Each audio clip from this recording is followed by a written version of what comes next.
hello बलोले निकाऊला બધા સારા છે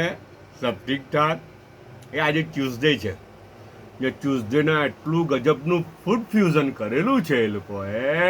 કે તમે કહો કે ખરેખર યાર એમ ને પેલું બચેલું હોય ને બચેલું વેસ્ટ આપણે કહેવાય એક એવું કહી શકાય કે વેસ્ટમાંથી બેસ્ટ પાછું ને ઘરમાં નાના મોટા બધા ખુશમ ખુશ થઈને ખાય હે ને આ કિચન સાયન્સ છે ને આ કિચન સેન્સ અચ્છા એ લોકોના અંદર એટલું બધું કોણ જાણે છે કે એમ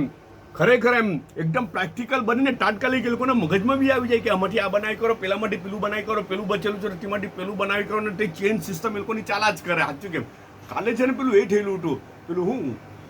બાબાક્યુ હતું બાબાક્યુ હતું બાબાક્યુમાંથી ચિકન બનેલી હતી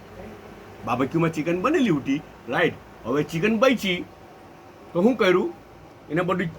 છોલી કાઢી પેલી અંદરથી શેડિટ કરી નાખી બરાબર ને પછી આટો બી બચેલો હતો હનો પરાઠાનો આટો ડવ અચ્છા તે ડીપ ફ્રીઝમાં હતું તે કાઢ્યું ને પછી ઉપર શું કર્યું ખબર એ લોકોએ pizza sauce homemade pizza sauce લગાવી દીધો ને પછી એના ઉપર તે ચિકન મૂકી દીધી ચિકનના ટુકડાઓ રાઈટ ને ઉપર કેપ્સિકમ ને પોટેટો ચિપ્સ ને તે બધું મોટે ભાગે તો બચેલું હોય તેમાંથી જ બધું વાપરેલું હોય કદાચ કોણ જાણે આજો નહીં ને પછી હાથે ચીઝ બી ઉપર નાખ્યું ને આ પરાઠા બનાવી કાઢ્યા અને કહેવાય છે પિઝા પરાઠા ગજબનો ટેસ્ટ લાગે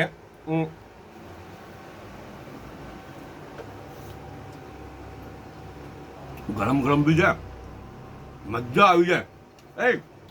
તો પિઝાની બી અસર લાગે અંદર ને પરાઠાનું બી બંનેનો ટેસ્ટ અંદર આવી રહેલો છે એટલે ઇન્ડો ટેસ્ટ કોઈને જોઈએ તો તે બી અંદર મળે અચ્છા ઇટાલિયન ટેસ્ટ જોઈએ તો ઇટાલિયન ટેસ્ટ બી બંને ટેસ્ટ અંદર છે મજા છે બચ્ચું બી ખુશ થઈ જાય ને મોટા બી ખુશ થઈ જાય ને આ તો કંઈ સ્વીટ ડિશમાં કંઈ મીઠાઈ આવેલી છે હવે કઈ મીઠાઈ છે તે તો મને નહીં ખબર હે ચાયનો એક જ કપ આવેલો છે ને આ છે ને હમણાં પીઝા આ પરાઠાની ચાય આવે ને તો મેડમનો ઉપરથી ફોન આવ્યો કે પરાઠો કટિંગ થઈને આવ્યો કે નહીં એટલો બી ખ્યાલ રાખે બી ખ્યાલ રાખે હે કે પરાઠો કટિંગ થઈને કેમ નહીં ગયો કે નીચે અહીં કે શોપમાં અઘરું પડે ને શોપમાં કે બધું સામાન થોડો અહીંયા ચરીને બધું એટલે કે પરાઠો કટિંગ થઈને કેમ નહીં ગયો નીચે અહીં કે મતલબ આટલો બધો ખ્યાલ કરે હે ને બધા બધાનો ખ્યાલ કરજો